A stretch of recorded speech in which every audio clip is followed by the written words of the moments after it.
Welcome back to Mr. Cursed. I've got 8 real October stories from the Appalachian Mountains that will blow your mind. These aren't made-up tales. Real people went into those creepy woods and something terrifying happened to them. Some came back changed forever. Others barely escaped with their lives. Before we dive into these nightmare stories, hit that subscribe button and smash the like. Tell me in the comments where you're watching from. Now, get ready, because these October encounters will make you scared of the dark. Let's get cursed.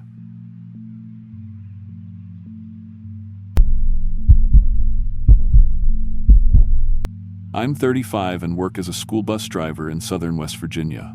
Been doing it for about 8 years now, and honestly, it's good work. Steady pay, decent benefits, and I get summers mostly free. My route takes me through some pretty remote mountain roads, so I'm used to driving in all kinds of weather and terrain. What happened to me last October, though, that's something I'm still trying to make sense of. October 26th was my day off, and I was driving up to see my sister Carmen in Beckley. She'd just had her second baby, and I wanted to bring some clothes and toys I'd picked up. The weather had been getting nasty all week, one of those late October storms that comes down from the northwest and just sits on the mountains for days. By the time I was halfway there, the rain was coming down so hard I could barely see the road. I was taking the back way through Raleigh County, following some of those old mining roads that cut through the hills. It's faster than the interstate if you know where you're going, and I'd driven that route dozens of times. But about 20 miles past a little place called Surveyor, my car just died. Not sputtered or coughed, just completely shut off like someone had pulled the plug. I coasted to the side of the road and tried to restart it, but nothing. No lights, no radio, nothing. The rain was getting worse, and my phone had no signal. I was parked near what looked like an old mining operation, rusty buildings, a headframe tower, and a big sign that said, Hellmouth Mine, closed 1987. No trespassing. Not exactly where you want to be stranded, but the mine office building looked like it still had a roof, so I grabbed my jacket and ran for it. The door was unlocked, which should have been my first warning. Inside, it was dusty and empty, except for some old filing cabinets and a metal desk. But it was dry, and I figured I'd wait out the worst of the storm before trying to walk back to find a phone. I'd been there maybe 15 minutes when I heard this cracking sound, like old wood giving way. The floor just collapsed under me. I fell maybe 10 feet into what looked like a tunnel. Not a mining tunnel, I've seen plenty of those. This was perfectly round, smooth as glass, like it had been bored out by some kind of machine. But the walls had this weird, organic look to them, almost like they'd been grown rather than carved. I checked myself over, nothing broken, just bruised up pretty good. My phone's flashlight still worked, thank God. The tunnel stretched in both directions, disappearing into darkness. I could hear water dripping somewhere, and there was this smell. Not exactly rotten, but organic, like mushrooms or wet leaves. The air felt thick, almost oily. I started walking toward what I hoped was the way out, but after maybe 50 yards, the tunnel split into 3 different passages. That's when I noticed the light. Not electric light, this pale greenish glow coming from dots, patches on the tunnel walls. Some kind of fungus, I figured, though I'd never seen anything like it. It was beautiful in a way, but it made everything look sick and wrong. The glow got brighter as I went deeper, and I started seeing things that made my skin crawl. Cocoons. Dozens of them, hanging from the ceiling like giant spider eggs. They were about the size of a person, made of some kind of translucent material that pulsed slightly, like they were breathing. And inside them, Jesus, I can still see it when I close my eyes, there were people. Real people, suspended in some kind of fluid, connected to tubes that disappeared up into the ceiling. I recognized one of them, a hiker named Marcus Chen who'd gone missing 3 months earlier. The search teams had looked for weeks. And there he was, alive but unconscious, his face slack and peaceful like he was dreaming. I tried to tear open the cocoon, but the material was tough as leather and slippery. My hands kept sliding off. That's when I found the logs. They were carved into the tunnel walls in symbols that hurt to look at directly. Not because they were bright, but because they seemed to twist and move when you focused on them. Somehow, though, I could understand what they meant. Dates going back decades, names, collection schedules, processing notes. all written in a language that wasn't human, but that my brain was translating anyway. The October harvest was the big one. That's when they came out of hibernation, when their hunger was strongest. They'd been taking people for generations, hikers, hunters, anyone who wandered too far into the mountains during the last week of October. And they weren't just killing them, they were farming them.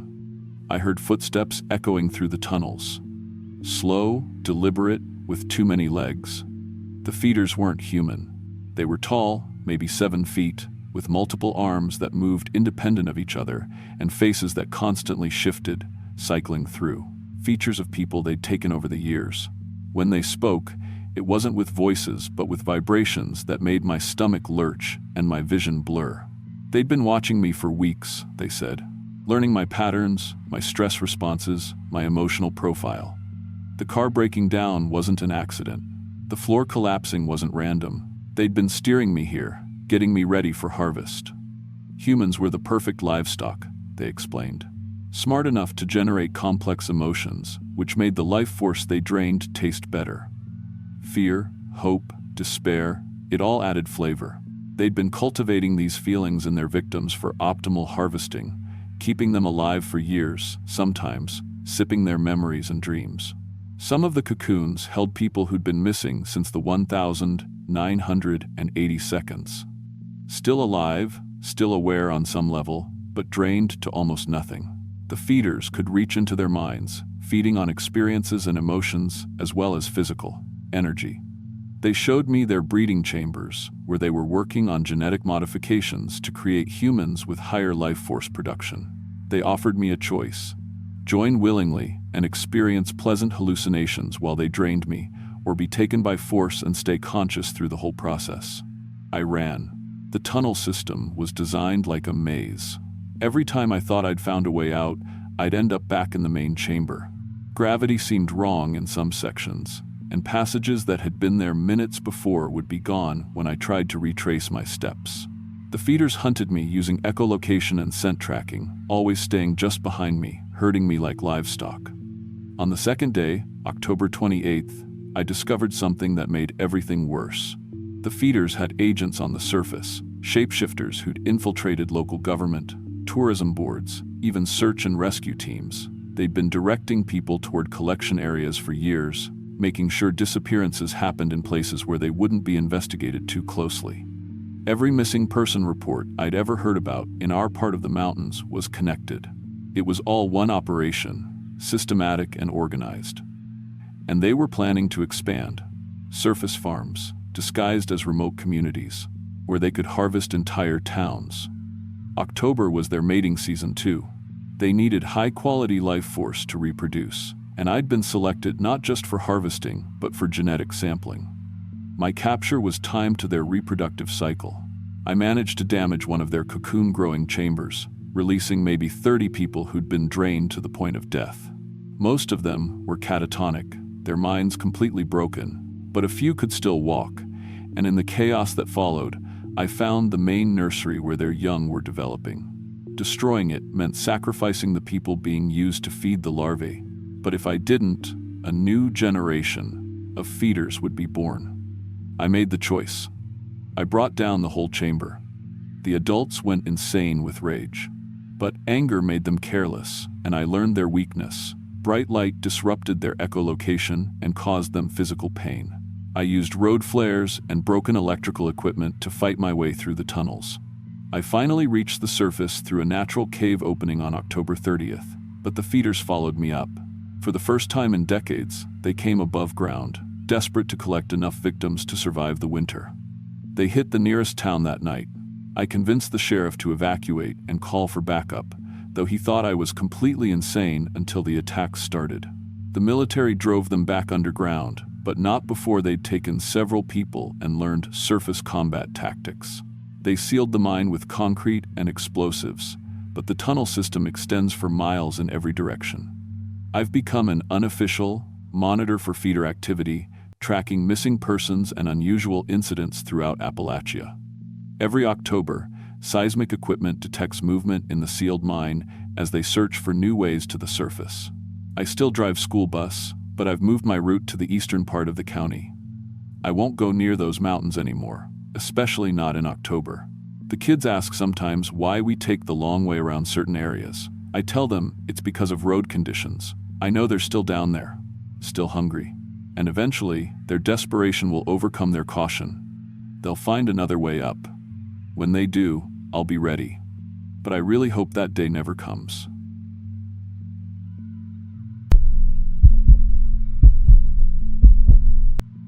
I'm 31 years old and work as a nurse at Mercy General Hospital in eastern Kentucky. It's not the biggest place. We serve maybe 3 counties worth of mountain towns, but it keeps me busy enough. I grew up around here, went away for nursing school in Lexington, then came back, because honestly, someone's got to take care of the people in these hills.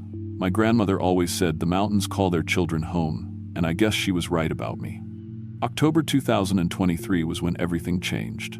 Looking back now, I should have paid more attention to the stories people were telling, but you know how it is working in a hospital. You hear so much crazy stuff that you learn to tune most of it out. People come in with all kinds of wild explanations for their injuries or symptoms, especially the older folks who still believe in things the rest of the world forgot about. The first weird reports started coming in around October 10th. Local search and rescue had been getting calls about hikers going missing in Dead Man's Hollow, which isn't unusual. That area's always been tricky to navigate, with all the old mine shafts and unstable ground. What was unusual was that these hikers kept turning up on their own after 3 or 4 days, walking out of the woods like nothing had happened. But their families said something was off about them. Personality changes, they called it. Memory gaps. Acting different. At first, I figured it was just trauma. People get lost in the woods, maybe hit their heads, get dehydrated, hallucinate a little. It makes sense they'd come back changed. I'd seen it before with hunting accidents and folks who got turned around on the trails. The brain does weird things when it's stressed. Then Jenny Morrison came into our ER on October 14th. I knew Jenny from around town. She taught 3rd grade at the elementary school, always came to the hospital's charity events. Real sweet lady in her 40s. She'd been missing for 3 days after going on what she called a spiritual hike in Dead Man's Hollow. When the volunteer fire department brought her in for a wellness check, she seemed perfectly fine. Talking normally, walking normally, knew who she was and where she lived. But something was wrong with her face. I don't know how else to explain it.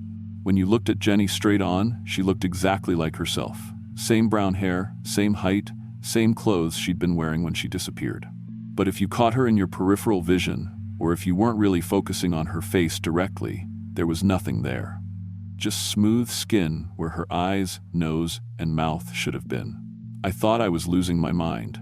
I kept doing double takes, looking away and looking back, trying to figure out what my brain was doing wrong. But every time I looked directly at her, she appeared completely normal. It was only when I wasn't really looking that I could see the truth. She had no face at all. The x-rays made everything worse. Dr. Patterson ordered a head CT because Jenny complained of headaches, and when the images came back, we all just stared at the screen. Her skull was completely empty.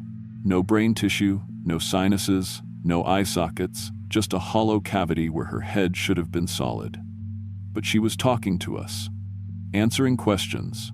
She remembered everything about her life perfectly. Her students' names, her lesson plans, what she'd eaten for breakfast the day she disappeared.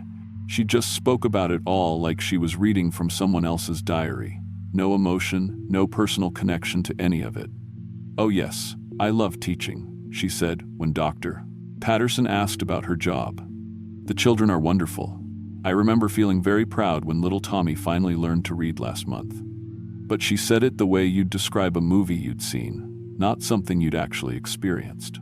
More people started coming in throughout the day. All hikers who'd been in Dead Man's Hollow. All with the same weird facial illusion thing going on. All with empty skulls on the x-rays. All talking about their lives like they'd read about them instead of lived them. And they all had the exact same speech patterns, even though their voices sounded different. Same pauses, same inflections, like they were all reading from the same script. My grandmother used to tell stories about something called the Hollow Men. Cherokee legends, she said, about failed shapeshifters who got cursed during some ancient ritual gone wrong.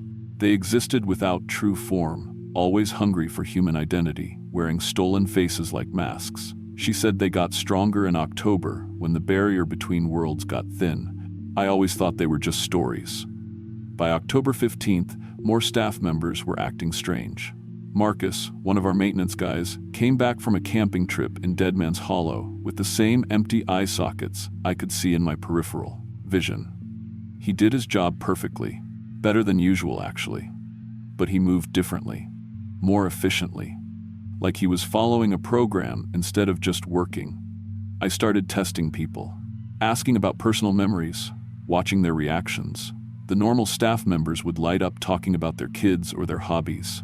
The replaced ones would give perfect details, but with no emotional connection whatsoever. When I tried to warn other people, they looked at me like I was having a breakdown. Dr. Patterson suggested I take some time off, said I was obviously stressed, but I wasn't crazy. I checked the security footage, and it confirmed what I was seeing. The cameras showed normal-looking people, but when I watched the monitors, I could see through their illusions to the empty faces underneath.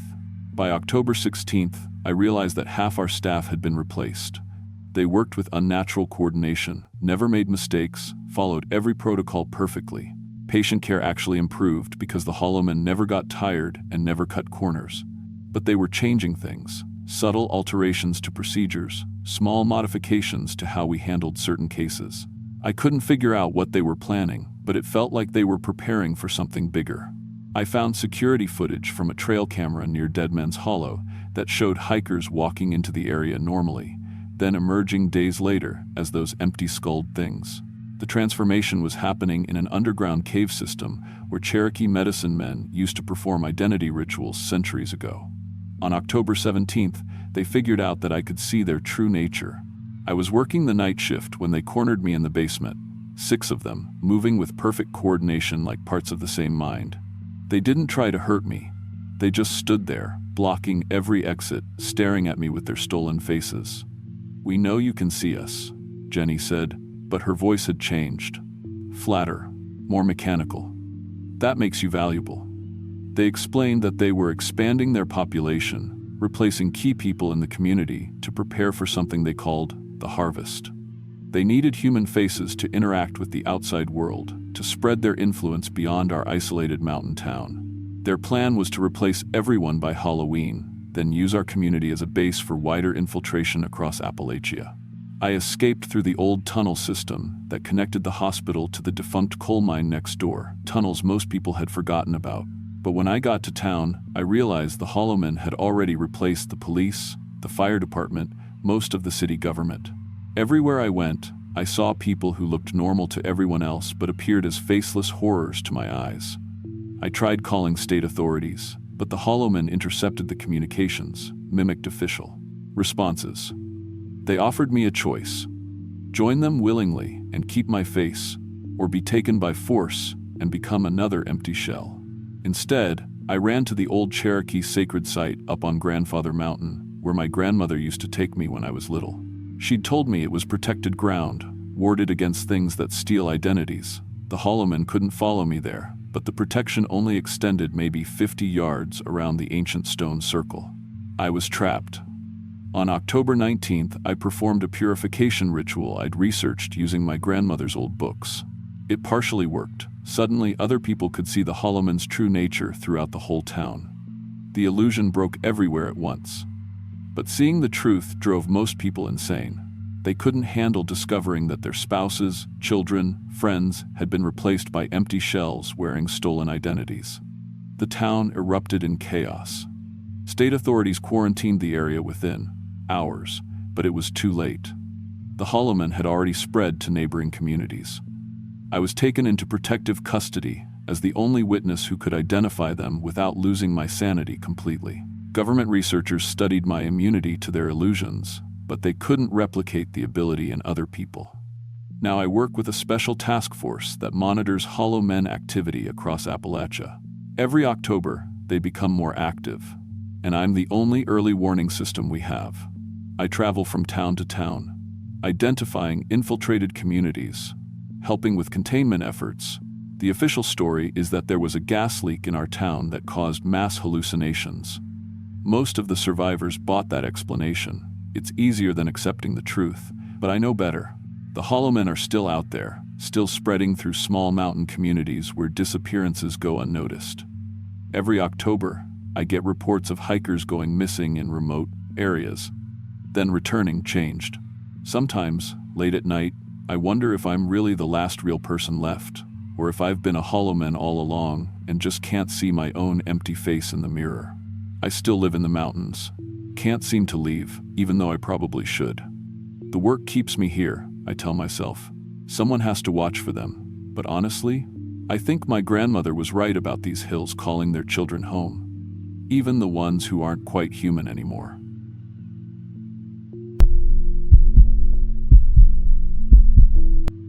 I'm 45 years old, and I used to be a plumber until 3 years ago when everything went to hell. Lost my commercial license after the DUI, lost most of my clients, lost my house.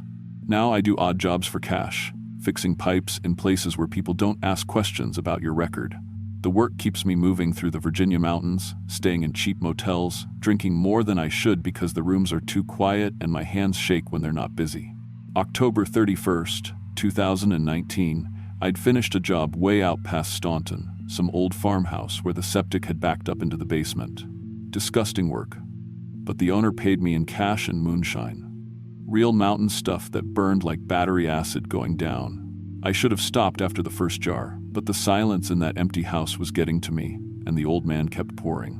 By the time I left, it was past midnight. Halloween was over, and I was seeing 2 sets of headlights on every car that passed. My phone died. Somewhere in the mountains, just went black, wouldn't charge, wouldn't turn on. The roads all looked the same in the dark, narrow strips of cracked asphalt cutting through trees that seemed to lean in closer with every mile. I'd been driving for what felt like hours when I saw lights ahead. Not street lights or house lights, but the warm, flickering glow of open flames. The town appeared like something out of a fever dream. Victorian buildings lined both sides of a cobblestone street, lit by actual gas lamps that cast dancing shadows on weathered facades. A wooden sign read, "Justice Falls," in faded paint, but no population number. People in old-fashioned clothes moved along the sidewalks like sleepwalkers, all heading toward a courthouse that dominated the town center.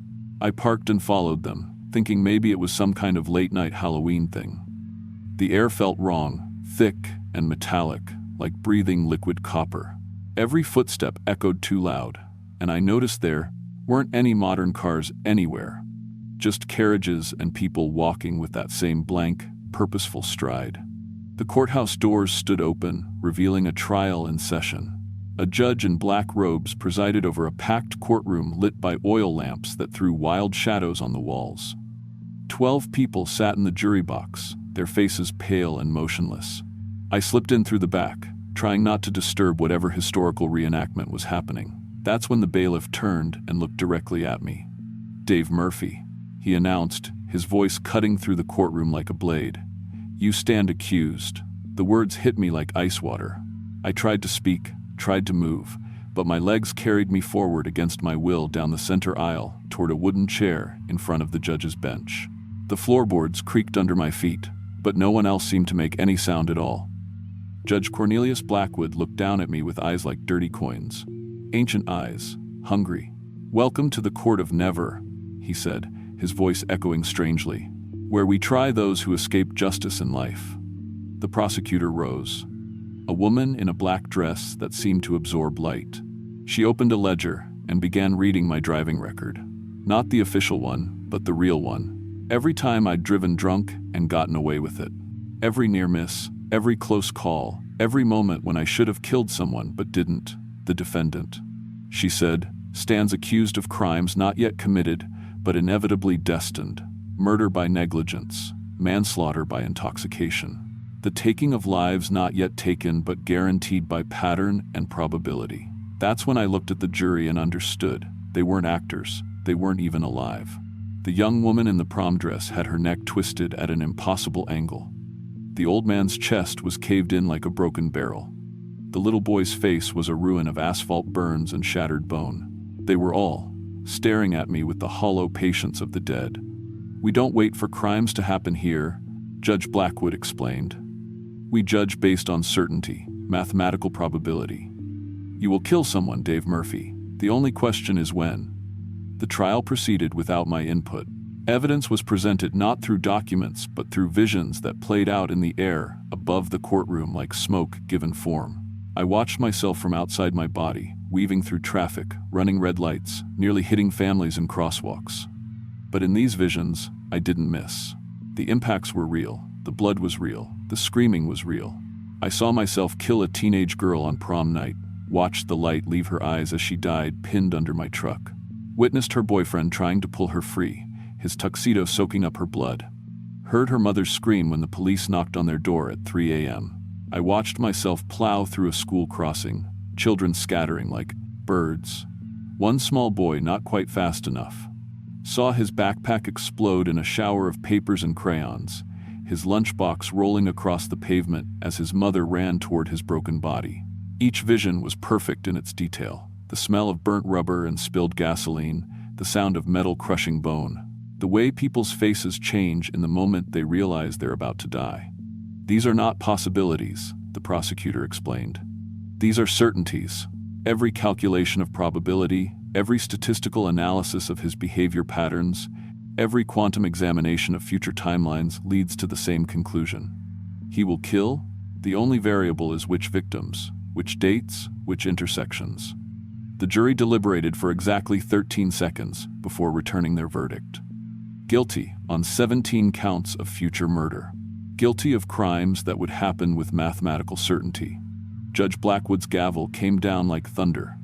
You are sentenced to experience every death you will cause, as prevention through pre-punishment. Justice served before the crime, because the crime is inevitable. The courtroom dissolved. I was dying. Over and over and over, not just experiencing the deaths I would cause, but living them from every perspective. I was the teenage girl feeling her ribs puncture her lungs. I was her boyfriend watching her die. I was her mother receiving the phone call.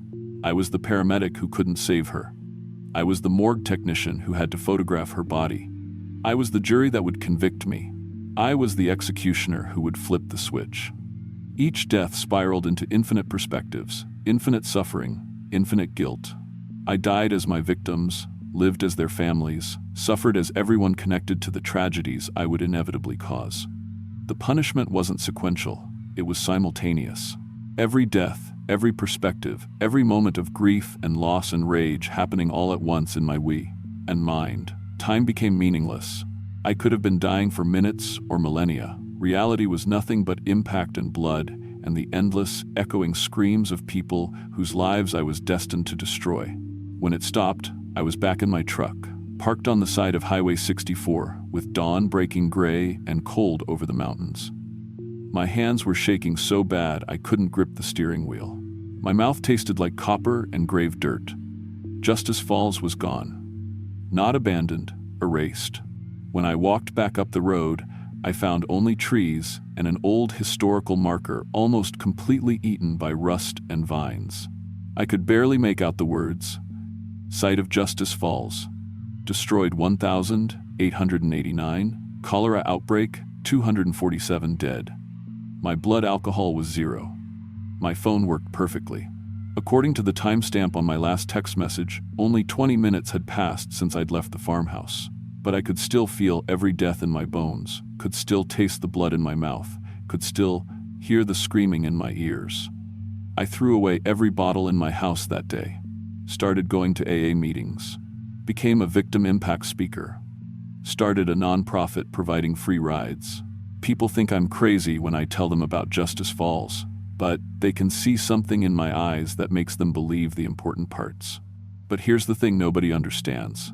I didn't stop drinking because I learned a lesson.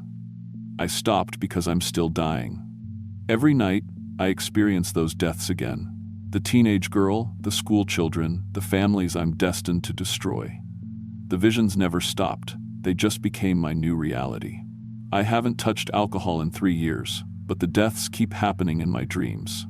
Because the court of never didn't change my destiny, it just made me aware of it. Somewhere in the quantum maze of future possibilities, those deaths are still waiting for me, still guaranteed, still inevitable. Every Halloween night, I receive a letter with no return address. Not congratulations for my sobriety, but trial updates. New evidence being gathered. New victims being identified. New dates being calculated. The Court of Never is still in session, still analyzing probability matrices, still preparing for my eventual crimes. The last letter included a photograph of a little girl I've never met. Sarah Chen, age 7, of Richmond, Virginia. According to the statistical analysis included with the photo, there's a 97.3% probability that I will kill her on March 15, 2025, at the intersection of Broad and Harrison Streets at 4:17 p.m. I don't know how to prevent something that hasn't happened yet, but is mathematically guaranteed to occur. I don't drive anymore, but the letters keep coming, the visions keep playing, the deaths keep happening in that space between sleeping and waking, where the future bleeds through into now. Sometimes I think the only way to break the cycle is to remove myself from the equation entirely. But every time I consider it, I remember Judge Blackwood's ancient, hungry eyes, and I wonder if the Court of Never has calculated that probability too. If somewhere in their files is a folder marked David Murphy, Suicide Prevention, with dates and methods and statistical certainties all laid out in neat, precise columns. Looking back now, I understand that Justice Falls doesn't appear to punish people for what they've done. It appears to punish them for what they will do. And the most terrifying part isn't the supernatural court, or the dead jury, or the impossible visions. The most terrifying part is that I still don't know if any of it was real, or if my alcoholic brain finally snapped and created the perfect delusion to explain why I can't stop seeing the people I'm going to kill.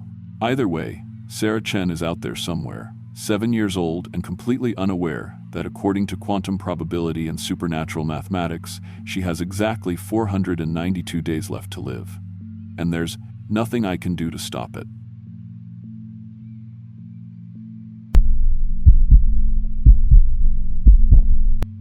I'm 28 now, and I haven't slept through an October night in 4 years. Back when I was 24, I was just another guy driving delivery routes through the Blue Ridge Mountains, saving up for an engagement ring and thinking the hardest decision I'd ever make was whether to propose on Christmas or Valentine's Day. Emily and I had been together since college, and she was everything I thought I wanted: smart, funny, loved hiking as much as I did. She worked at First National in town, and we had this comfortable life mapped out. House with a picket fence, kids, the whole thing. Emily found Hungry Hollow on some hiking forum. Said it was this incredible spot where Cherokee used to have ceremonies, real remote, perfect for a romantic weekend. She'd been planning it for weeks, bought all this camping gear, even picked out the exact dates, October 12th through 14th, Harvest Moon weekend. I remember thinking it was sweet, how excited she got about it, how she kept checking weather reports and poring over topographic maps. She said she wanted everything to be perfect. The drive up took us through country that got lonelier by the mile. We stopped for gas at this little station where the attendant, weathered Cherokee man with kind eyes, asked where we were headed. When Emily mentioned Hungry Hollow, his face went blank. He looked at her for a long moment, then at me, then back at her. "You sure about that timing, miss?" he asked quietly. Emily just smiled and said, "We'd checked the weather." He didn't say anything else, but he watched us drive away in his rearview mirror until we were out of sight. The hike-in was beautiful. Emily led the way, following some trail she'd apparently studied online. She moved through those woods like she'd walked them 100 times before, never hesitating at the unmarked forks, never checking her phone for GPS. I figured she was just one of those people who was naturally good with directions. The campsite she'd picked was in a clearing, surrounded by old stone circles, probably Cherokee ceremonial grounds. There were some weathered signs posted around the perimeter, but the text was too faded to read. That first night was perfect. We cooked dinner over the fire, shared a bottle of wine, talked about our future. Emily seemed more relaxed than I'd seen her in months. When we went to bed, she curled up against me and whispered that she loved this place, that it felt like home. I fell asleep, thinking about how lucky I was. I woke up around 3 a.m. because Emily wasn't in the tent. The fire had died down to coals, and there was this absolute silence that felt wrong. No crickets, no wind, no night sounds at all. I called her name softly, then louder. Nothing. I grabbed my flashlight and went looking. I found her about 50 yards from camp, standing perfectly still in a small clearing. She was facing away from me, arms at her sides, not moving at all. I called her name and she turned around. In the flashlight beam, her face looked wrong. Not dramatically different, just off. Like someone had tried to recreate Emily's features from memory and gotten close, but not quite right. Her smile was a little too wide. Her eyes didn't quite track together. "I was just looking at the moon," she said, and her voice sounded like Emily's voice played through cheap speakers. Close enough to fool you if you weren't paying attention, but missing some essential quality that made it hers. I convinced myself I was imagining things. Lack of sleep, too much wine, the weird acoustics of the mountains. We went back to the tent, and I lay awake until dawn, listening to her breathe. Except I realized after a while that she wasn't breathing. She was lying perfectly still, and there was no sound of air moving in and out of her lungs. When I finally worked up the courage to check on her, she was staring at the ceiling of the tent with wide open eyes. "Can't sleep either?" she asked without looking at me, and that voice that wasn't quite right sent ice down my spine. The next day, Emily was normal, chatty, affectionate, planning our hikes and meals like nothing had happened. But there were little things. She packed our lunch with food I was sure we hadn't brought. When I asked about it, she looked confused and said of course we'd brought trail mix and beef jerky. She ate the jerky raw, tearing at it with her teeth while we hiked, and when I mentioned it seemed a little bloody, she laughed and said I was being silly. She led us deeper into the mountains that day, following trails that weren't on any map. When I suggested we turn back, she pouted in a way that didn't look like Emily's pout. Her mouth moved wrong, like someone pulling puppet strings. "Don't you trust me?" she asked, and something in her tone made every primitive alarm bell in my head start ringing. We made camp that second night near a creek that ran black in the moonlight. Emily gathered firewood while I set up the tent, and when she came back, she had way more than one person could carry. Huge logs that should have taken two people to move. When I asked how she'd managed it, she just smiled that not quite right smile and said she was stronger than I thought. She cooked dinner, more raw meat that I didn't remember packing. This time I watched her eat, really watched, and her jaw unhinged slightly to accommodate the larger pieces, like a snake. When she noticed me staring, she wiped the blood from her chin and asked if I was feeling okay. I pretended to sleep again that night and watched her through barely cracked eyelids. Around midnight, she got up and walked out of the tent. This time I followed, staying far enough back that she wouldn't hear me. She walked to the stone circles and stood in the center of the largest one. Then she started changing. It wasn't dramatic. She didn't transform into some movie monster. She just became less Emily. Her posture shifted slightly. Her proportions seemed wrong. She stood there for maybe an hour, swaying gently, and I could swear I heard her humming something in a language I didn't recognize. When she came back to the tent, I closed my eyes and tried to control my breathing. She crawled into her sleeping bag and lay there perfectly still until dawn. No breathing, no movement, just watching the tent ceiling with those eyes that looked like Emily's but weren't. On the third day, I told her I wasn't feeling well and wanted to hike back to the car. She agreed, but she led us in the wrong direction. When I pointed it out, she insisted she knew where she was going. We walked for hours, and nothing looked familiar. The trees seemed different. The light was wrong. My phone showed no signal, and the GPS couldn't find any satellites. "I think we're lost," I said. Emily turned to look at me, and for just a moment, her face was completely blank. No expression at all. Then the Emily smile snapped back into place. "Don't be silly," she said. "I know exactly where we are." That night, she didn't even pretend to sleep. She sat by the fire and watched me, and when I asked what she was doing, she said she was memorizing my face. "I want to remember everything about you," she said, and the way she said, "remember," made my skin crawl. I waited until what I thought was the deepest part of the night, then grabbed my pack and ran. I crashed through the woods without a flashlight, branches tearing at my clothes and face, just trying to put distance between myself and whatever was wearing Emily's skin.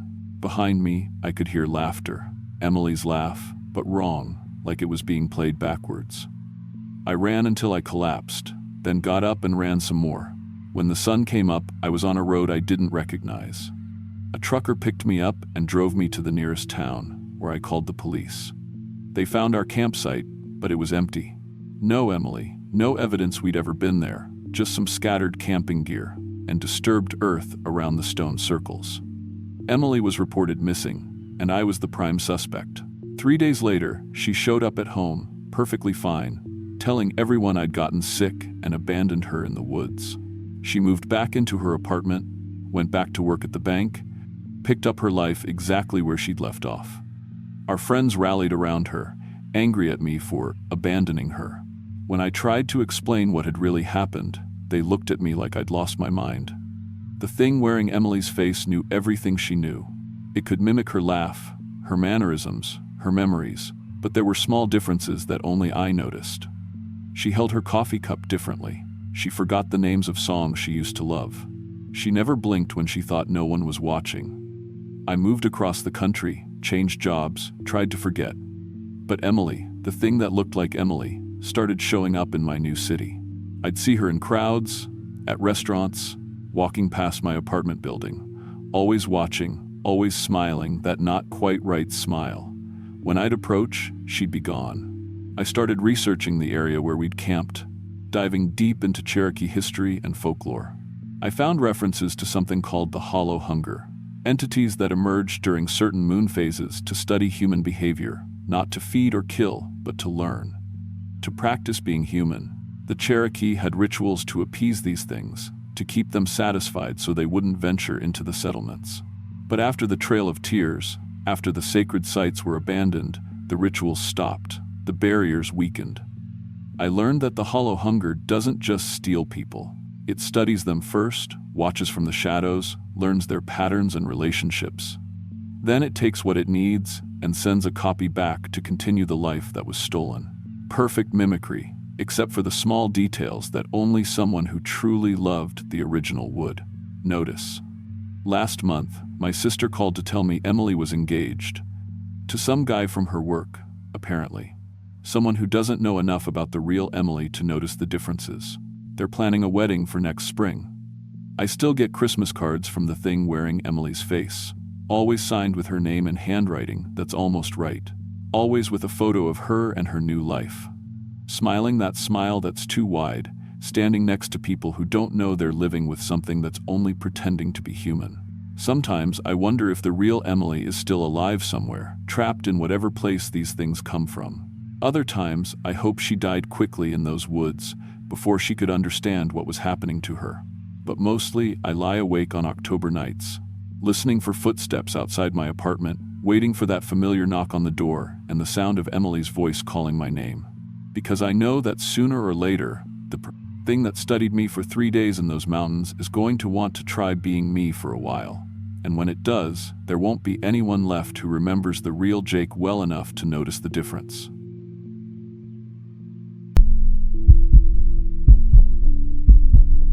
I was 27 when I inherited my grandfather's house in Blackstone Hollow, and I wish to God I'd never set foot in that place. My name's Sarah Chen. Yeah, I know, not exactly what you'd expect for someone with deep Appalachian roots, but my grandmother was Chinese and settled here in the 1952. I'd been working double shifts as a nursing assistant in Richmond, barely scraping by after my student loans and rent, when the lawyer called about the inheritance. "Free house," he said. "Just needed someone to take over the property taxes. Should have known there was a catch." The drive up to Blackstone Hollow takes you through country that looks like it's been chewed up and spit out. Strip mines everywhere, mountains with their tops blown off, creeks that run orange from acid drainage. But the hollow itself sits deeper in the hills, past where the big mining companies bothered to go. The house was small, maybe 900 square feet, built sometime in the 1940s, on a little rise above what used to be a creek bed. What struck me first was how the trees around it were all wrong, stunted and twisted, like they were trying to grow away from something underground. I moved in on October 3rd, with just my Honda Civic packed full of clothes and a few pieces of furniture. The electricity worked, water ran clear after a few minutes, and the propane heat kicked on fine. Everything seemed normal enough for an old mountain house that needed work. That first night, I heard what I thought were settling noises coming from below the floorboards. Just random creaks and groans at first, but as the night went on, They started to sound almost rhythmic, like someone was down there working with tools. The next morning, I found a piece of paper slipped under my front door, handwritten on yellowed paper that looked decades old. It read, "October debt, $666, due Halloween night. Welcome to the family obligation." The Blackstone 37, I figured it was some local trying to shake down the outsider, maybe a hazing thing for new people in the area. I folded it up and tossed it in my kitchen drawer, planning to ask around town about who might be pulling this crap. But when I drove into the village that afternoon to get groceries, something weird happened. The moment I mentioned finding the note, people would just stop talking and find excuses to walk away. Finally, this older woman at the post office, probably in her 70s, pulled me aside. "Your grandfather never told you about the debt?" she asked, like it was something I should already know about. "What debt?" "He never mentioned any debt." She looked around to make sure nobody was listening, then leaned closer. "That land you're living on used to be the entrance to the Blackstone mine. Company blasted it in 1962 after 37 men died in a methane explosion. Never got the bodies out. Your grandfather, he understood what that meant." Before I could ask what she was talking about, she hurried away like our style conversation had never happened. That night, the sounds got worse. What I'd thought were settling noises became clearly identifiable as pickaxes hitting stone. The rhythm was steady, purposeful, coming from directly underneath my living room. When I pressed my ear to the floor, I could swear I heard voices, men talking in low tones about work schedules and gas readings. It went on until about 3 a.m., then stopped completely. The next day, my power got cut off. I called the electric company, and they insisted my account was current, with no outages reported in my area. When I went outside to check the meter, I found the main line had been severed. Not damaged by weather or animals, cut clean through with what looked like mining tools. The severed ends were covered in black coal dust that had a smell like sulfur and decay. Then my food started spoiling. Not going bad over time, spoiling overnight. I'd buy groceries, put them away before bed, and wake up to find everything covered in the same black dust. Milk curdled into chunks, bread grew thick mold, even sealed packages were contaminated. The dust made me violently sick when I accidentally breathed it in, leaving a metallic taste in my mouth that lasted for hours. On October 10th, I started finding the handprints. They appeared on my windows, but these weren't normal handprints. They were pressed against the glass from inside the walls themselves, like someone was trapped between the drywall and trying to get out. Adult-sized prints covered in coal dust, and when I tried to wipe them off, they'd just reappear within minutes. Worse, they left behind this smell, sulfur mixed with something organic and rotten, like meat that had been left out in the heat. October 15th brought a second note. Late payment penalty, $333. Total due, $999. This is your final notice. This one included photographs. Black and white pictures of people I didn't recognize, all found dead in houses that looked exactly like mine. Under each photo was a handwritten caption. Failed to honor the debt, natural gas poisoning, ruled accidental by county coroner. I tried to leave that day. Packed my car, threw everything in the trunk, turned the key. Nothing. The engine was completely dead, like someone had drained the battery and pulled the spark plugs. I called 3 different mechanics from town, but the moment I gave them my address, they all suddenly became too busy to help. That's when the voices started getting clearer. I could hear them coming up through the floorboards now, distinct conversations between men who sounded like they were still working a shift underground. They used old mining slang, talking about checking gas levels and rotating crews. "Tommy's canary ain't singing right," one voice said. "Better clear the main drift before the next blast." I realized these were the voices of men who had died doing their jobs, and somehow they were still trying to do those jobs 60 years later. October 20th was when things got really bad. I woke up around 2 a.m. to the sound of water rushing beneath my house. When I went to check the basement, I found black water seeping up through cracks in the concrete floor. The water smelled like methane and rotting eggs, and floating in it was mining equipment, helmets with carbide lamps, pickaxes, lunch pails with names scratched into the metal. All of it looked like it was from the 1960s, perfectly preserved, but covered in that supernatural coal dust. The water kept rising, By morning, it was ankle deep and starting to seep up through the floorboards into my living room. I tried calling a plumber, but got the same response as the mechanics. Nobody would come out to Blackstone Hollow. That's when I found my grandfather's journal, hidden in a metal box in the attic. 40 years of entries, starting in 1982, all documenting payments to the Blackstone 37. But these weren't the writings of a gay man being extorted. The early entries showed fear, yes, but the later ones revealed something else. My grandfather had come to see the payments as his responsibility, his way of honoring men who had died for corporate greed. One entry from 1,995 stuck with me. The voices are getting stronger each year. They're not asking for much, just someone to remember that they existed, that they died for nothing but company profits. If this debt keeps their story alive, then it's the least I can do. But the final entry, dated just 2 months before his death, was different. The debt is growing beyond what one person can handle. I fear what will happen when I'm gone. Sarah will inherit this burden, but I pray she's stronger than I was. The 37 deserve justice, not just remembrance. October 25th brought the final notice, $1,332 due Halloween night. Pay or join us permanently. That evening, the floor of my living room cracked open, not like normal settling or foundation. Problems. The wooden floorboards split apart with sounds like gunshots, revealing a shaft that dropped straight down into darkness. I could see lights moving down there, the dim yellow glow of carbide lamps, swaying as they moved through what looked like mine tunnels. The voices became crystal clear. 37 distinct men, calling my name, asking why I wouldn't honor the debt. But they weren't angry. They sounded tired, disappointed, like they'd expected better from my grandfather's family. "We ain't asking for much," one voice called up from the shaft.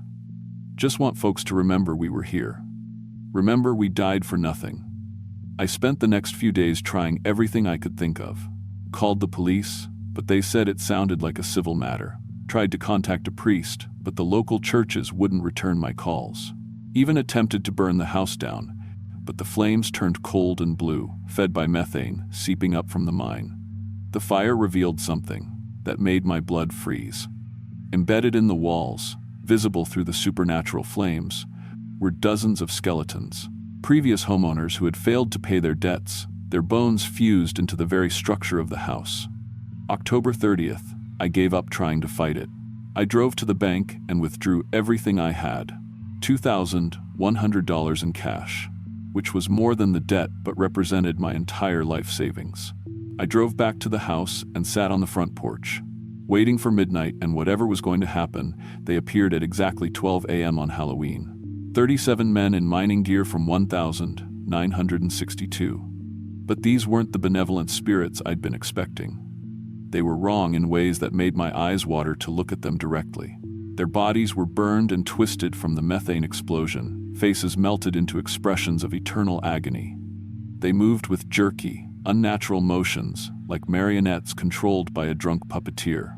Their foreman stepped forward, and, when he spoke, his voice came from everywhere and nowhere at once.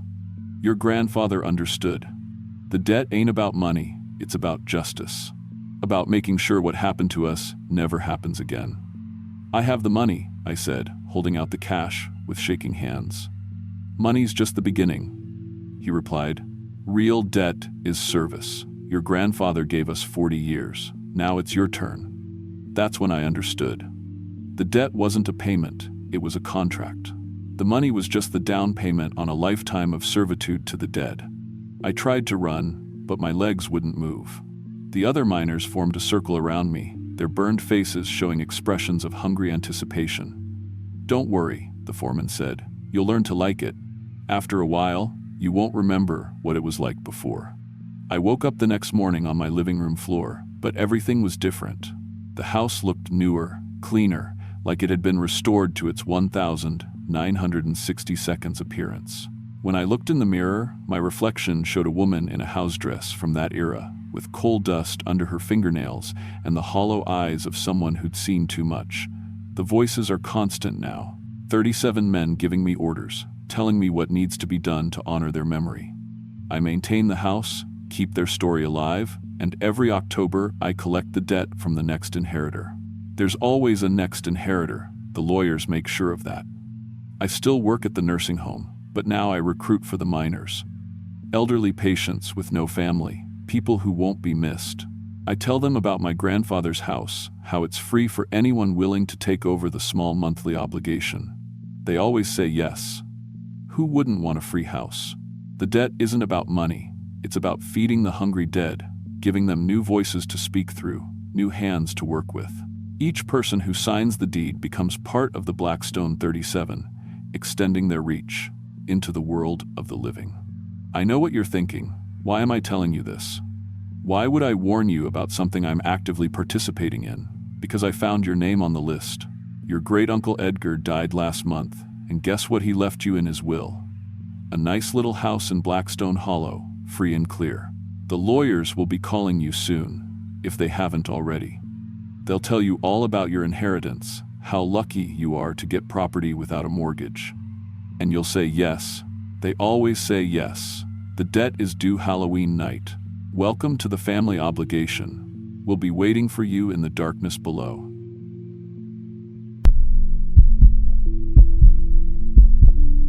I'm 26 years old and work as a pizza delivery driver in Richmond, Virginia.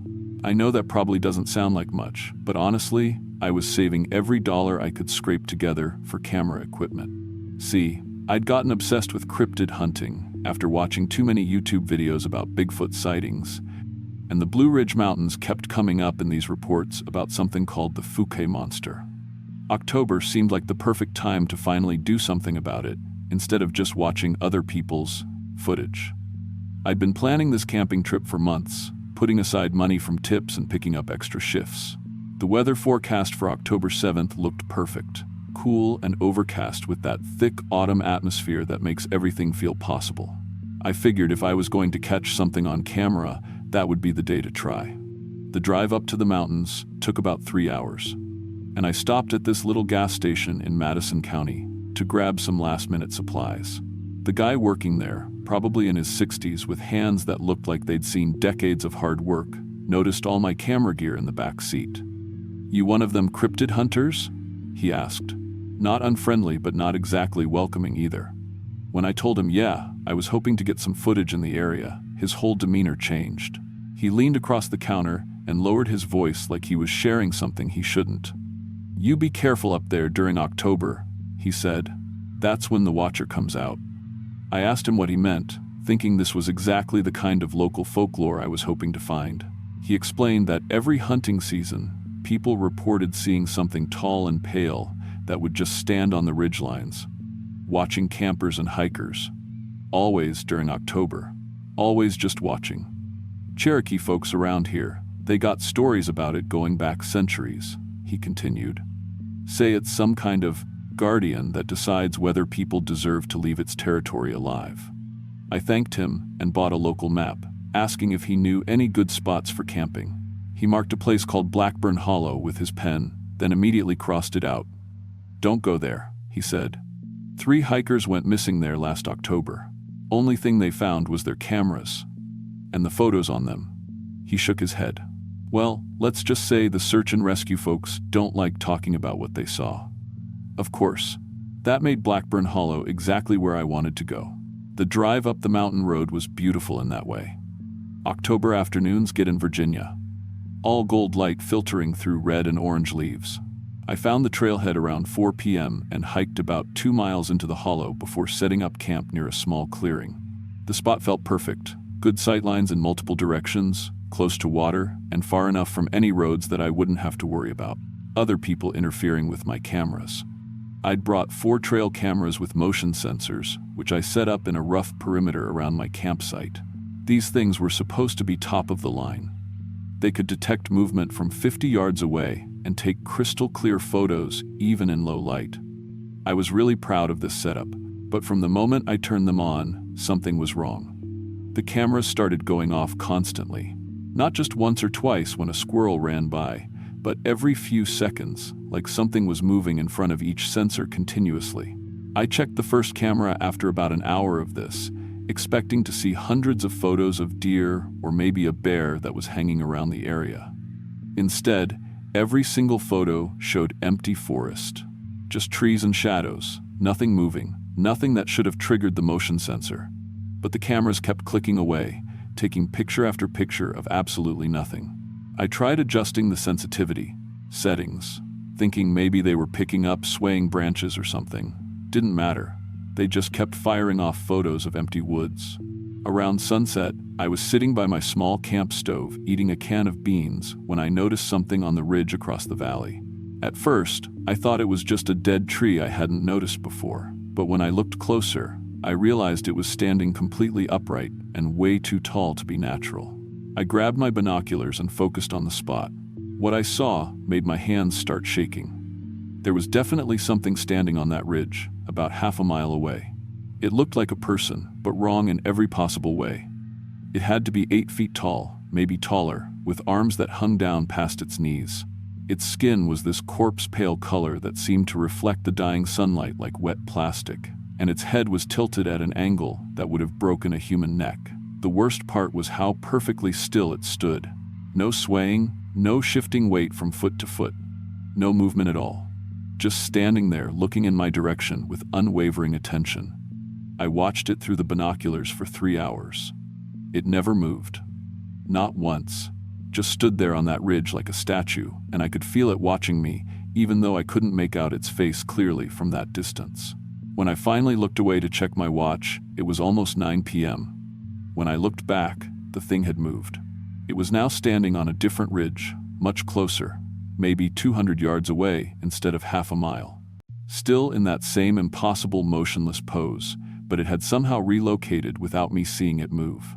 That's when I really started to panic. I tried taking photos with my regular camera, but every picture just showed empty ridgelines. Through the camera lens, there was nothing there. But when I looked with my naked eyes, I could see it clearly, standing there watching me. The thing's proportions were all wrong. Its limbs bent at joints that shouldn't exist, like it had extra elbows and knees that allowed its arms and legs to fold in ways that violated basic anatomy. The longer I stared at it, the more my eyes hurt, like my brain couldn't process what it was seeing. Around midnight, it started moving. The movement was the most disturbing thing I'd ever seen. Its arms would bend backward at impossible angles, then rotate at the shoulder like they weren't connected to any skeleton. Its legs would pivot and twist in ways that should have caused it to fall over, but it maintained perfect balance through these contortions that made my stomach lurch to watch. Then it started mimicking me. When I raised my hand to wave, it raised its arm in perfect synchronization. When I moved my head to the left, its head tilted to match. But when I stopped moving, it didn't. Its arm kept waving in this slow, hypnotic pattern that hurt to look at directly, like it was studying the motion, learning how human joints were supposed to work, but getting the details wrong. I realized it wasn't just watching me. It was studying me, learning from me, like a scientist observing a lab animal to understand how it functioned. I barely slept that night. Every time I dozed off, I'd hear my cameras clicking away outside, taking endless photos of things I couldn't see. And I could feel that presence out there in the darkness, always watching, always learning. When morning came on October 8th, I woke up to find tracks in the dirt around my tent. They looked almost human, but the spacing was all wrong, like something with much longer legs trying to imitate human footsteps. The prints led right up to my tent and then just stopped, like whatever made them had been standing inches from the fabric while I slept. That's when I heard the voice. It came from right outside my tent, close enough that I could feel breath on the fabric. But it wasn't one voice, it was multiple voices, speaking in perfect unison, like a choir of people all saying the same words at exactly the same time. "You came to watch," the voices said. "Now you are watched." I froze inside my sleeping bag, afraid to even breathe too loudly. The shadow cast on my tent wall was wrong. Too tall, with appendages that moved independently like they weren't connected to any central nervous system. The voices continued, and somehow I understood that this thing had been observing humans for centuries. October was its research season, when something about the atmosphere, or the season, allowed it to study our world more easily. Those missing hikers hadn't been killed. They'd been taken somewhere else for longer-term behavioral studies. It offered me a choice: leave immediately and never return to these mountains, or stay and participate in its research permanently. I chose to leave, obviously. But as I packed up my gear with trembling hands, it followed me through the forest. It stayed, exactly 50 feet away, matching my pace perfectly. Every time I looked back, it was in a different position, but always the same distance, like it was teleporting to maintain the optimal observation range. My GPS stopped working. Every trail I took led deeper into the mountains instead of back toward my car. The thing was hurting me, controlling my route while it continued its studies. For 6 hours, it followed me and tested my responses to fear. It would make sudden movements when I wasn't looking, appear from behind trees when I turned around, create disturbing clicking sounds like it was taking notes on my behavior patterns. Eventually, I realized escape was impossible until the research was complete. That's when it revealed something that still gives me nightmares. It had been watching me for weeks before I ever came to the mountains. It showed me photos from my own trail cameras, images of itself standing in my backyard in Richmond, watching through my apartment windows, following me to work. It had been studying my habits and personality, and it had influenced my decision to come camping. The whole trip had been its idea, planted in my mind through subtle psychological manipulation to bring me to its research area. Over the next 2 days, October 9th and 10th, it conducted physical examinations. Using fingers that were impossibly long and cold, it measured my skull, tested my reflexes, examined my bone structure. The touch felt clinical and alien, like being examined by something that had no understanding of human anatomy or pain tolerance. It took tissue samples with needle-like appendages that emerged from its fingertips, blood, hair, skin, all collected for analysis while it explained that humans were the most interesting species it had encountered. Violent yet social, intelligent yet self-destructive. It had been studying us since the Cherokee first settled these mountains, documenting our evolution and technological development. The worst part was, learning it wasn't alone. There were others like it throughout Appalachia, all conducting similar research on human subjects. They communicated through subsonic frequencies that caused headaches and disorientation, sharing data about their observations. On October 10th, the research was complete. It released me at my car, but not before marking me with something I couldn't see, some kind of invisible tracking device that let it monitor me from a distance. I drove home in a daze, but my memory of the encounter was incredibly detailed. Too detailed, like it had been artificially enhanced so I could serve as a witness to its work. When I got home and checked my cameras, the photos now showed the watcher clearly, documenting our entire interaction from multiple angles. I tried sharing the evidence online, but people who viewed the images reported severe headaches and temporary memory loss. Scientists who examined the photos suffered psychological breaks, claiming the creature's anatomy violated fundamental laws of physics and biology. That was 3 years ago. The watcher still observes me from a distance. I catch glimpses of it outside my apartment building, at my workplace, following my daily routine. Every October, I receive what I can only describe as a telepathic summons to return to Blackburn Hollow for follow-up studies. I've never gone back, but I know it's still there, waiting patiently for me to return to its laboratory.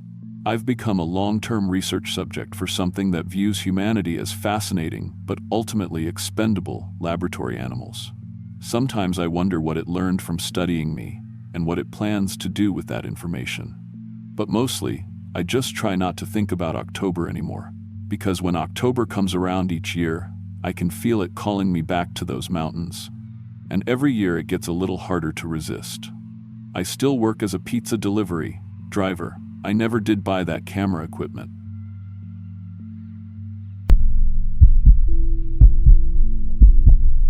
I'm 32 years old, and 3 weeks ago I could tell you my favorite coffee shop, my mother's maiden name, and what I did last Tuesday. Now I can tell you how tuberculosis feels when it's drowning your lungs, what bread tasted like during the Great Depression, and exactly how cold a West Virginia mine shaft gets in January. But I can't remember my own mother's voice. My name used to be Rebecca Chen. I worked as a school secretary in Pittsburgh, had a small apartment in Shadyside, and drove a blue Honda Civic that made this weird clicking sound when I turned left. I know all this because I wrote it down before the memories got too fuzzy. Now when I look at that notebook, it feels like reading about a stranger. I went to the mountains because Mom had just died from Alzheimer's. Watching someone forget their entire life piece by piece, it does something to you. She'd been gone for months before her body finally gave up, and I needed to get away from everyone asking how I was holding up. October 23rd was the anniversary of her diagnosis 2 years earlier. I figured some time alone in the woods might help me process everything, maybe find some peace with the whole cruel mess of it. I picked a trail in West Virginia because it was quiet and far enough from Pittsburgh that nobody would bother me. The guy at the ranger station mentioned Memory Creek, said it was about 6 miles in through some old-growth forest. Perfect for what I needed. Just me, my thoughts, and enough walking to tire out my brain for a while. The hike started normal enough. Clear October day, leaves crunching under my boots, air crisp but not cold. I passed a few other hikers on the main trail, nodded and smiled like you do. About 4 miles in, I found the turnoff to Memory Creek. Smaller path, overgrown in places, but the wooden sign was still standing. Below the creek name, someone had carved Lost Community. 1,847 to 1,923 in weathered letters. Memory Creek itself was prettier than I expected. Clear water running over smooth stones, surrounded by this little valley that felt cut off from everything else. But what really caught my attention was the historical marker near a clearing about 50 yards from the water. Bronze plaque, green with age, talking about record keepers and preserved stories. The kind of thing you see at Civil War battlefields. Except this one mentioned Cherokee legends about spirits who collected memories during October. I'm not usually one for ghost stories, but standing there reading about memory keepers and thin veils between worlds, it felt appropriate somehow. Mom had spent her last months living in memories that weren't quite right, mixing up decades and people until nothing made sense anymore. The idea that someone might preserve memories properly, keep them safe and accurate, it appealed to me. That's when I noticed the stone cairns. They were scattered throughout the clearing, maybe 30 or 40 of them, each about waist high and carefully constructed. But what made them strange was what sat on top. Personal items. A pair of wire-rimmed glasses on one, a wedding ring on another. Some had old photographs in cracked frames, others held books or pieces of jewelry. The stuff looked like it came from different time periods, too. Victorian-era cameo brooch next to what looked like a 1,950 seconds class ring. I should have left then. Should have taken some pictures, maybe mentioned it to the ranger station, and headed back to my car. Instead, I walked over to the nearest cairn, the one with the glasses. The moment my fingers touched those wireframes, the world disappeared. Suddenly, I was Martha Whitfield, age 34, dying of tuberculosis in a one-room cabin, while my husband Thomas held my hand and tried not to cry. I could feel the blood in my lungs, taste the metallic wetness when I coughed. I knew Thomas had been killed at Gettysburg 3 years earlier, but somehow he was there with me, telling me it was okay to let go. I experienced her entire life in maybe 10 seconds. Childhood on a farm, marriage at 16, the baby that died before his first winter, the slow, wasting disease that took her in 1897. When I pulled my hand back, I was myself again, gasping and stumbling backward. But Martha's memories didn't fade. They stayed with me, clear and complete, like they were my own experiences. I could remember learning to churn butter, remember the smell of Thomas's pipe tobacco, remember the exact weight of grief when the doctor said there was nothing more he could do. I tried to rationalize it. Panic attack, maybe, or some kind of psychological episode brought on by stress about Mom. But the memories were too detailed, too specific. I knew things about 1,897 that I'd never learned, could recall conversations word for word. Part of me wanted to run. The logical part that knew touching old glasses shouldn't give you someone else's memories. But another part, the part that had watched my mother's mind disappear piece by piece, was fascinated. These weren't confused or fragmented memories like Mom's had become. They were perfect, preserved exactly as they had been lived. I touched another cairn. This time I was Sarah Brennan, schoolteacher, 1,923, unmarried by choice, which made the town gossips whisper behind their hands. I died when the influenza came back through the mountains, but I'd taught 3 generations of children to read before the fever took me. Her memories flooded through me, the satisfaction of watching a slow child finally understand arithmetic, the loneliness of Sunday dinners eaten alone, The terror of watching her students get sick one by one. More cairns meant more lives. David Kowalski, coal miner who died in a cave-in 1945, his last thoughts about the wife and daughters who'd have to manage without his wages. Helen Morrison, mother of 7, who worked herself to death in 1963, trying to keep food on the table after her husband left. Each memory was complete and perfect, more vivid than anything from my own life. That's when I saw them. The memory keepers looked like people at first glance, but there was something wrong with the way they moved. Too fluid, like they were floating just slightly above the ground. Their clothes came from different eras. Martha's long skirts, David's mining clothes, Helen's 1,960 seconds house dress. When they spoke, their voices seemed to come from inside my head rather than through my ears. "You understand," one of them said. She might have been the original memory keeper, or maybe just the one who had learned to talk to living people. "You've watched memories die. You know how important this is." I wanted to back away, wanted to run, but my own memories were starting to feel fuzzy around the edges.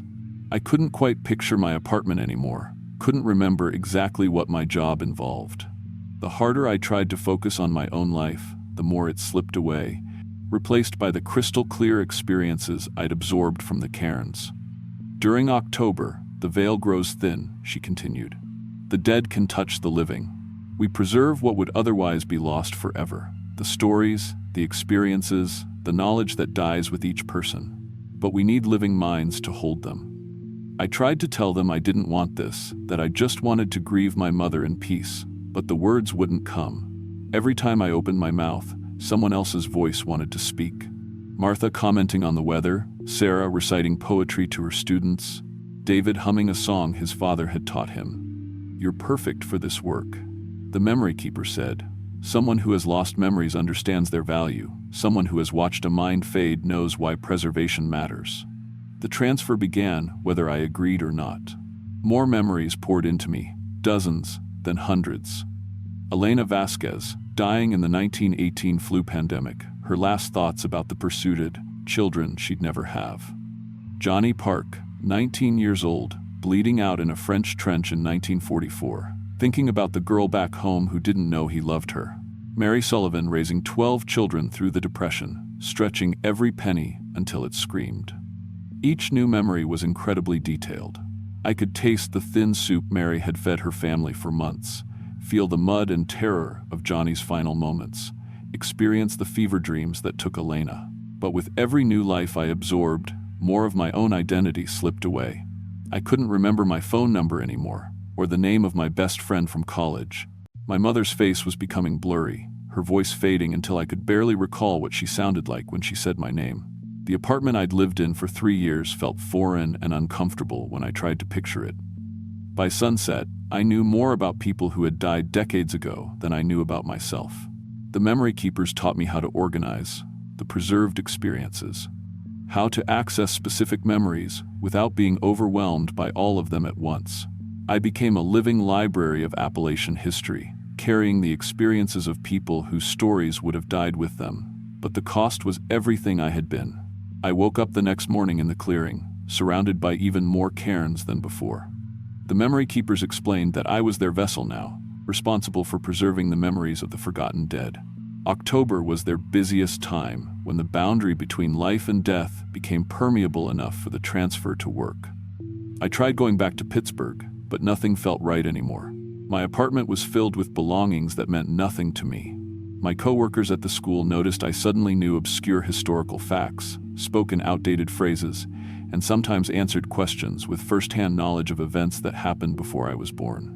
The preserved memories felt more real than my own fading experiences. When someone mentioned the Great Depression, I didn't think about history books. I remembered Mary's calloused hands stretching a pot of beans to feed her family for 3 days. When I heard about mining accidents on the news, I felt David's terror as the mountain came down around him. I quit my job and went back to Memory Creek. The work was more important than my personal identity, the memory keepers explained. These preserved experiences represented the true history of mountain communities, stories that would be lost forever without someone to carry them. I learned to identify people whose memories were in danger of being completely forgotten.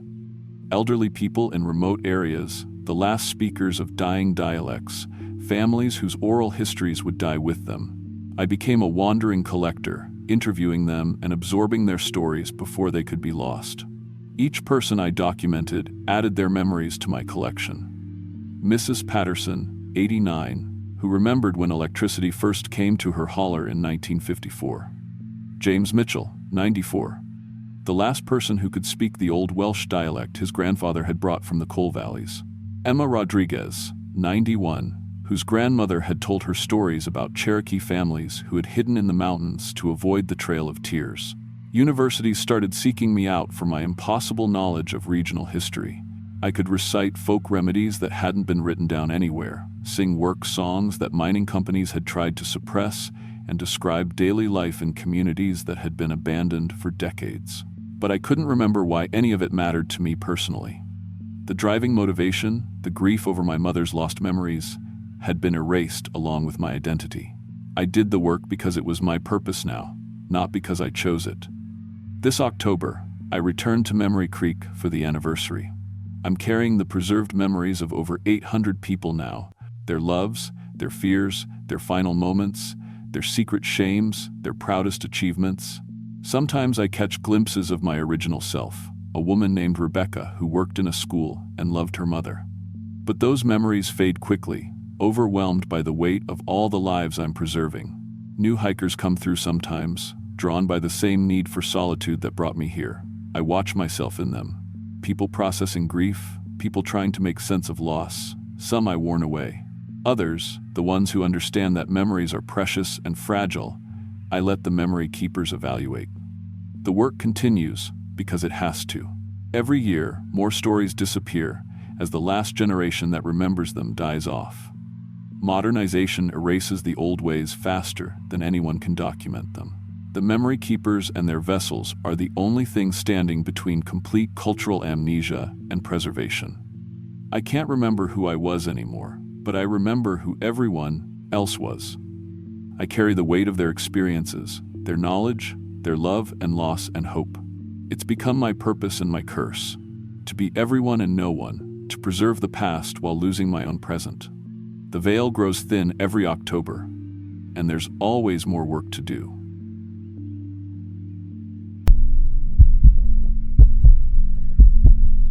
I was 34 when this happened, back in October 2019. I'm 39 now and work IT for a company in Portland, Oregon, about as far from the mountains as I could get. My name's David Chen, and I've never told anyone the real reason I left Kentucky. Not my wife, not my therapist, nobody. But every October, when the leaves start changing, I remember why some mountains shouldn't be hunted. I used to work maintenance at a coal processing plant outside Harlan. The money was decent, but the work was soul-crushing. 12-hour shifts in a facility that seemed to coat everything in black dust, including your lungs. My buddy Jake Morrison had been after me for months to join him on a hunting trip.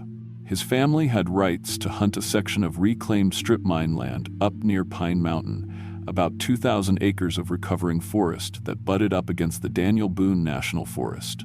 Jake promised me it would be the best hunting of my life. His grandfather had worked those mines in the 60 seconds before. They got shut down for safety violations, and Jake claimed the old man had marked trees where the biggest bucks liked to travel. What he didn't mention was why his grandfather had stopped hunting there himself. We drove up on October 15th, planning to stay through the weekend. The area still bore the scars of strip mining, those weird terraced mountainsides where they'd carved away entire hillsides, leaving behind deep cuts in the earth that had slowly filled with dark water. Rusted mining equipment sat scattered through the recovering forest like metal bones. Warning signs about unstable ground were posted everywhere, most of them faded and bullet-riddled. We set up camp near what used to be the mine superintendent's office, a concrete building that had somehow survived decades of abandonment. The walls were covered in graffiti, and the windows had been shot out long ago, but the roof was solid. Jake seemed nervous as we unpacked, constantly checking his phone, even though we both knew there was no signal up there. That first evening, as we were planning our morning hunt, the silence hit me. I've spent plenty of time in the woods, but this was different. No birds, no insects. Even the wind seemed muted, like the forest was holding its breath. When I mentioned it to Jake, He just nodded and said his grandfather had called it the waiting quiet. Around sunset, we heard the first sounds that weren't quite right. Machinery, the distant rumble of heavy equipment starting up. Jake went completely still, listening with his head tilted like a dog hearing a frequency I couldn't catch. The sounds were coming from deeper in the strip mine area, echoing off the flooded cuts in a way that made it impossible to pinpoint the source. Could be Forest Service, I said, but Jake was already shaking his head. Machinery's been gone from here for 30 years, he whispered. Everything that could be salvaged was hauled out before I was born. The mechanical sounds continued through the night, engines starting and stopping, the beep of equipment backing up, the hydraulic whine of excavators. But when we climbed up on the concrete building to look toward the sounds, the forest was completely dark. No lights, no movement, just that mechanical symphony playing in the darkness. Jake finally told me what his grandfather had said about this place. In 1967, there had been an accident in the deep mines below where we were camping. A section of the mine had collapsed during blasting, trapping 47 miners in the lower tunnels. The rescue operation went on for 6 days, but they never reached the trapped men alive. What made it worse was that the mining company kept the families waiting, claiming they could hear tapping from below long after it was physically possible for anyone to survive. The families sued, of course, but the mine was abandoned before the case went to trial. The company claimed the lower tunnels were too unstable to recover the bodies safely. 47 men were still down there, sealed in the dark with whatever had been following them through those tunnels in their final hours. On October 16th, we woke to find our hunting gear had been moved. Not stolen, moved. Our rifles were still in their cases, but the cases had been arranged in a perfect circle around our camp, all pointing inward. Our ammunition was sorted by caliber and laid out in precise rows, like someone had been taking inventory. Most unsettling was that our trail cameras, which we'd set up the night before, were gone entirely. We found them later that day, mounted on trees deep in the strip mine area, all pointed down toward the flooded cuts. When we checked the memory cards, they were full of footage from the night before. But not footage of deer or other wildlife. The cameras had recorded the forest floor rising and falling like the earth was breathing, trees swaying without wind, and shadows moving through the frames with purposeful, geometric precision. The worst part was the audio. Our trail cameras had picked up voices, men talking in the distance, their words echoing up from underground. Conversations about shift changes, about families waiting at home, about how the walls were getting closer and the air was running out. The voices were coming from beneath our feet. That's when Jake told me the rest of his grandfather's story. The old man hadn't just worked these mines. He'd been part of the rescue operation in 1967. He'd gone down into the upper tunnels, following the sounds of tapping and voices that seemed to move deeper into the mountain whenever the rescue teams got close. What he found down there had made him quit mining forever. The trapped miners weren't just dead. They were still working. Jake's grandfather had seen them through gaps in the collapsed sections. 47 men in mining gear, their helmet lights still glowing, systematically excavating deeper into the Dafcon mountain with supernatural coordination. They were following something, he said. Something that had been in those tunnels long before the first human ever set foot in the mountains. Something that needed miners to feed its hunger for the deep places of the earth. The rescue operation was called off not because the tunnels were unstable, but because rescue workers kept disappearing. Men would go down to investigate the sounds and never come back up. Their voices would join the chorus underground, and their families would be told there had been cave-ins. By October 17th, the mechanical sounds from the night had changed. Now we could hear individual machines, not the general rumble of a work site, but specific equipment, a bulldozer pushing earth, an excavator digging, air compressors running, and underneath it all, the rhythmic pounding of pneumatic drills working in perfect synchronization. Jake was barely sleeping, constantly checking the maps his grandfather had left behind. The maps showed the layout of the original mines, including the lower tunnels that were supposed to be permanently sealed. According to the maps, the entrance to the deep mine was less than half a mile from our camp, hidden somewhere in the strip-mined area.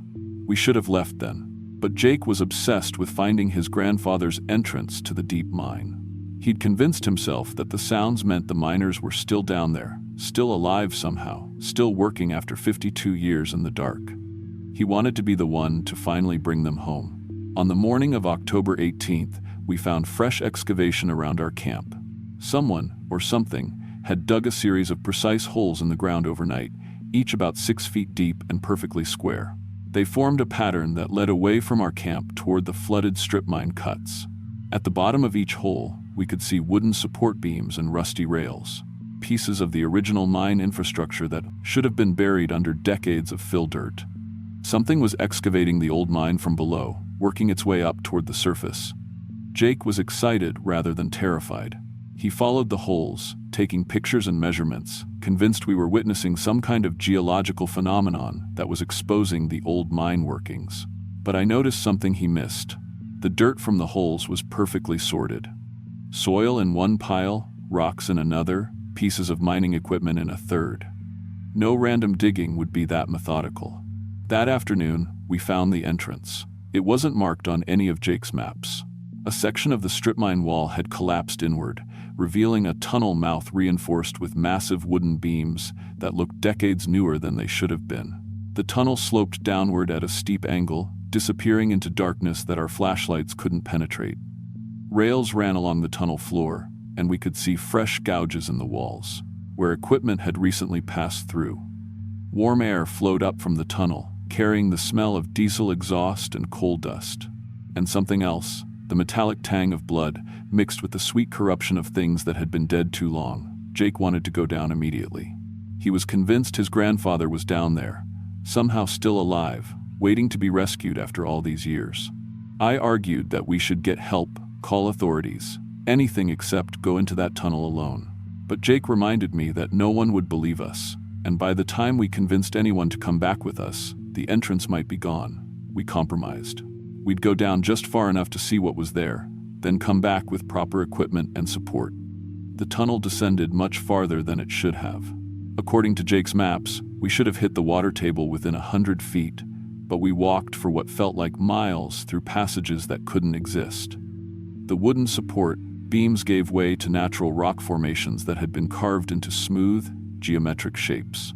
The rails we'd been following multiplied into a complex network of tracks that branched off into side tunnels extending in every direction. And we started hearing the workers. Voices echoed from the side tunnels, men calling out coordinates, reporting on progress, discussing equipment needs. The conversations had an urgent, focused quality, like people working under deadline pressure.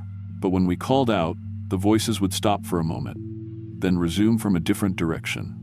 Always deeper, always just out of reach. Jake followed the main rail line, convinced it would lead us to his grandfather. I followed because I couldn't let him go alone. But the deeper we went, the more I realized we weren't walking through an abandoned mine. We were walking through an active operation. Fresh coal dust covered everything. The rails were polished, smooth from recent use.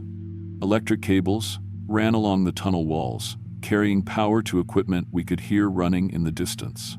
Most disturbing was that the tunnels kept branching, creating a network that extended far beyond what any mining operation could justify. The mountain wasn't big enough to contain what we were walking through. After what felt like hours, we reached a massive underground chamber carved from solid rock. Industrial lighting hung from the ceiling, casting harsh shadows across the most impossible sight I've ever witnessed. Dozens of men in mining gear worked with systematic precision, operating equipment that ranged from 1960s era machinery to modern excavators that should never have fit through the tunnel entrance. The workers moved with mechanical coordination, like parts of a vast machine rather than individual people. They were excavating something from the chamber floor, not coal or minerals, but geometric shapes made of black stone that seemed to absorb light.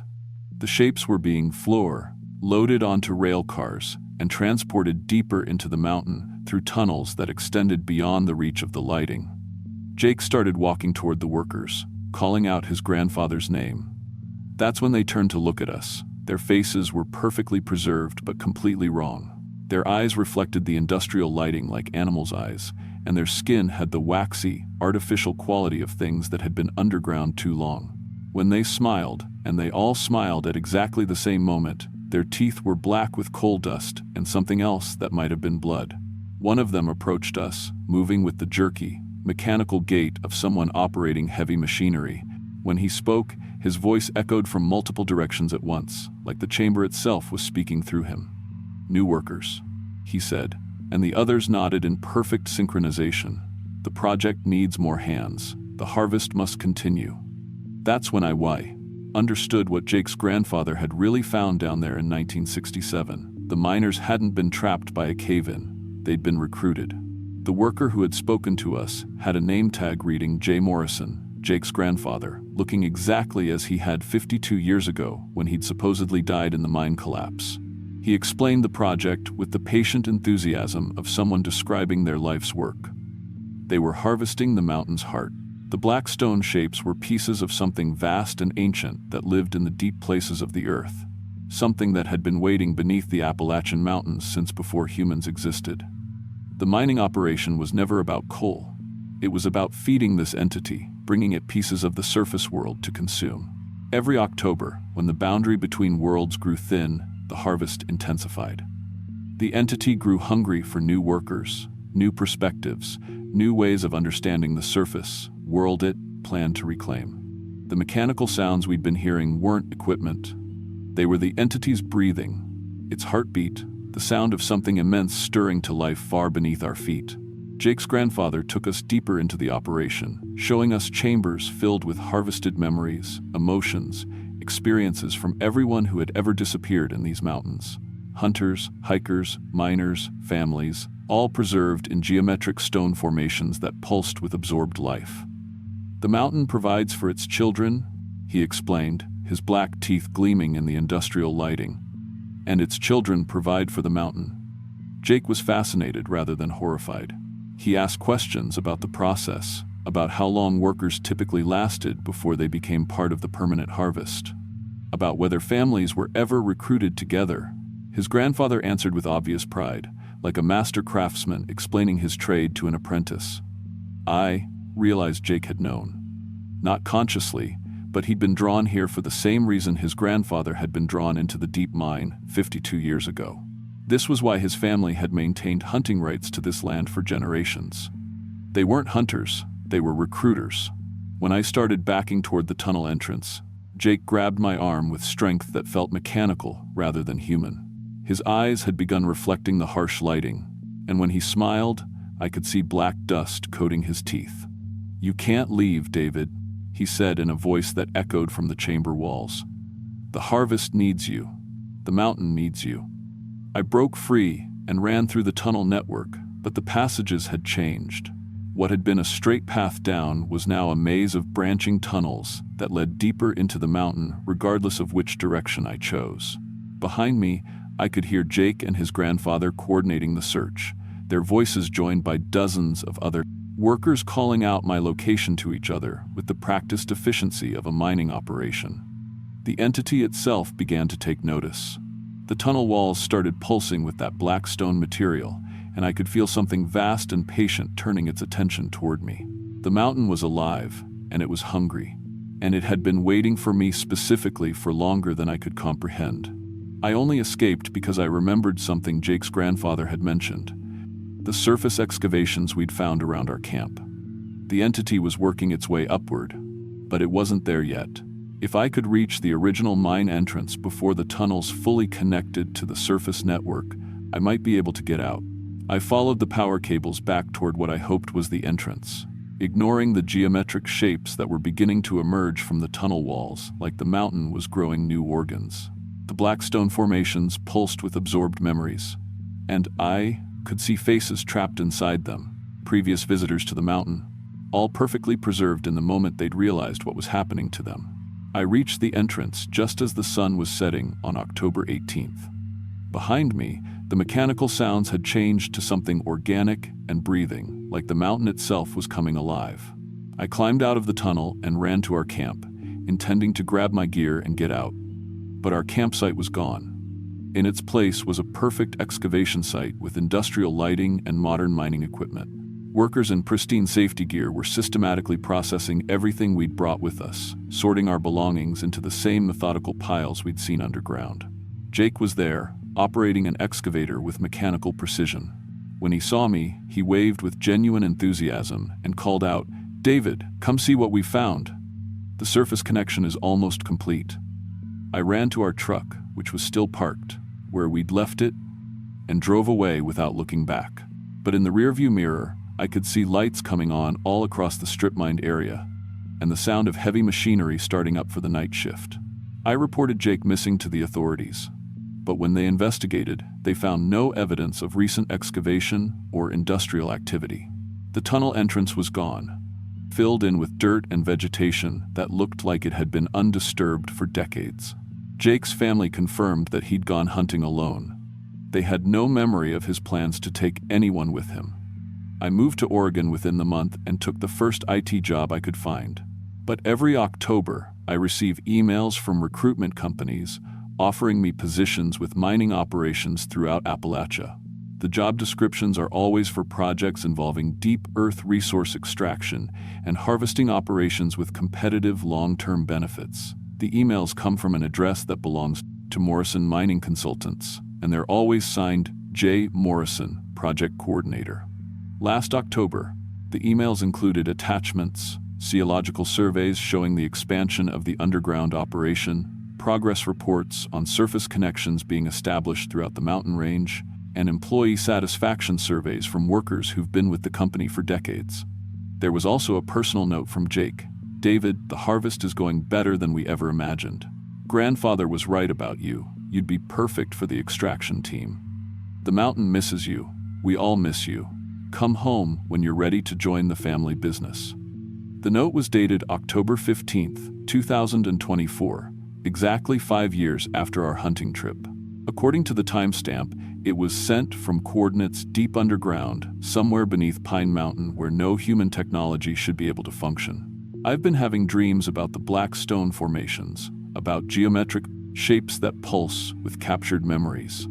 In the dreams, I can see faces I recognize trapped inside the stone. Not just Jake and his grandfather, but coworkers from the coal plant, people from my hometown, faces from my childhood that I'd forgotten until now. The mountain has been harvesting from eastern Kentucky for much longer than 50 years. It's been growing, learning, adapting, and every October, it gets a little closer to completing whatever vast project it started before humans ever walked these mountains. I know I'll go back eventually. The dreams are getting stronger, and I can feel something vast and patient pulling at me from across the continent. The mountain remembers everyone who's ever walked its trails, and it doesn't let its workers retire. This October, I've already booked a flight to Lexington. I told my wife it's for a reunion with old friends, but we both know I'm lying. The truth is that I never really left those tunnels. Part of me has been underground for 5 years, working the deep shifts, learning the project specifications, waiting for my surface assignment to end. The harvest must continue, and the mountain provides for its children. I just hope my wife understands when she gets the recruitment emails next October.